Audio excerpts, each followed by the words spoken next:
Body of mass 4m is lying in xy plane at rest. It suddenly explodes into three pieces.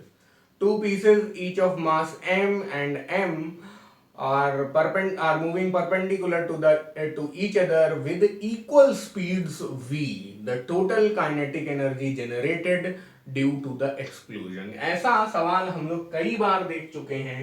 जब एक isolated मास होता है 4m का, कुछ भी मास दे देते हैं वो लोग, कभी 5m 4m 6m, लेकिन जब ये टूट जाता है तो टूट जाने के बाद ये क्या करता है, एक कोई मास जाता है vi कैप से, दूसरा मास जाता है vj कैप से, है ना, और तीसरा मास जाता है किसी अलग ही वेलोसिटी से।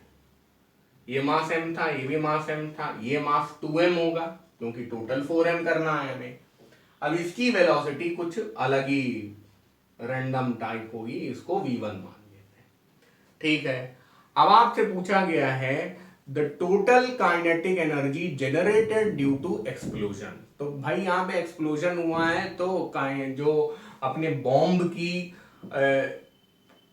केमिकल एनर्जी थी वो टूटकर काइनेटिक एनर्जी में चेंज हो गई है।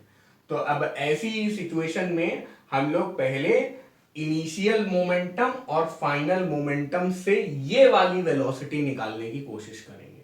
यहां पे आप law of conservation of energy नहीं लगा सकते हैं क्योंकि एक्सप्लोजन में हम ऐसा नहीं करते।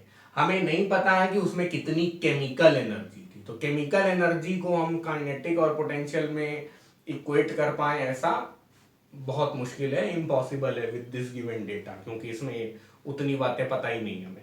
तो law of conservation of momentum लगाते हैं। शुरू में इसकी वेलोसिटी देखिए, this is the initial situation, bomb पूरा पूरा मस्ती में रेस्ट में रखा हुआ है, and this is the final situation कि इसके टुकड़े जो हैं वो एक्स वाई प्लेन में चल रहे हैं, ये एक्स में चल रहा है, ये वाई में चल रहा है, और ये उनके रिजल्टेंट की डायरेक्शन में चल रहा है। ऐसा होता है, बट अभी शायद रिजल्टेंट वगैरह की भी जरूरत हमें ना पड़े। चलो देखते हैं।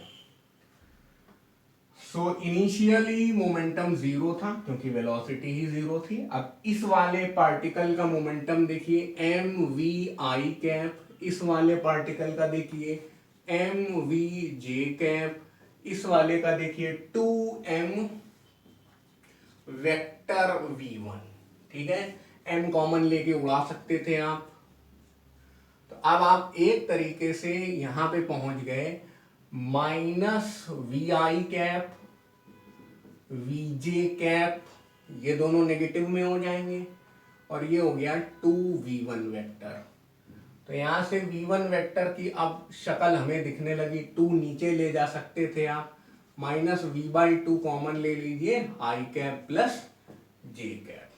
ठीक है, अब आप क्या कर सकते हैं, क्योंकि आगे आपको टोटल काइनेटिक एनर्जी निकालनी है, तो काइनेटिक एनर्जी में वेक्टर फॉर्म में लिखना कोई फायदा नहीं है, हम सिर्फ मैग्नीट्यूड में इंटरेस्टेड हैं।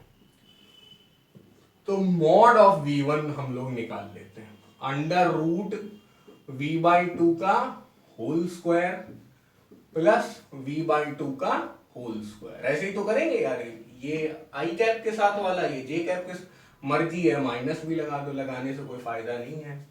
अच्छा, अब ये क्या हो जाएगा, एक तरीके से v square by 4, v square by 4, तो 2v स्क्वायर बाय 4 है ना, तो ये 1/2 हो जाएगा, तो ये हो गया v/√2, क्या, मीटर पर सेकेंड। अगर कोई पूछे what was the velocity of the third particle, तो हम लोग निकाले बैठे हैं v/√2 मीटर पर सेकेंड। ये v1 का मैग्नीट्यूड। अगर डायरेक्शन की बात करें तो ये भी आई कैप जे कैप करके ऐसा लेके आएगा, 45 डिग्री बनाएगा अपने इससे। कोई ये सब पूछ ले तो ये भी हमें आना चाहिए, ये 45 डिग्री होगा, किसी को भी 45 डिग्री बोल सकते हैं आप यहाँ पे। ठीक है, लेकिन ये नहीं पूछा गया, आपसे पूछा गया है kinetic energy generated.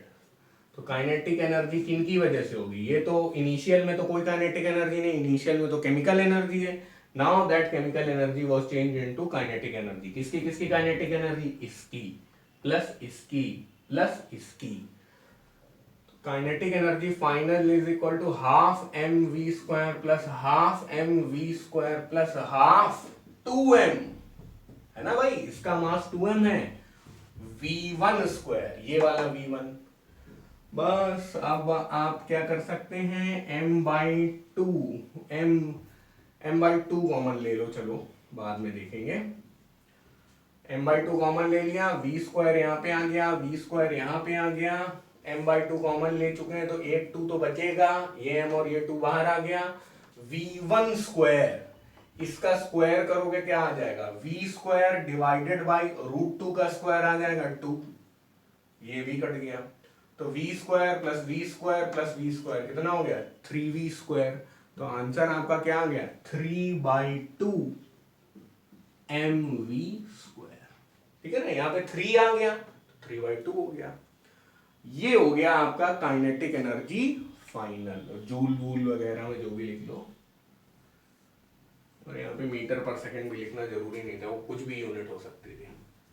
Okay, so this is your option B for boy.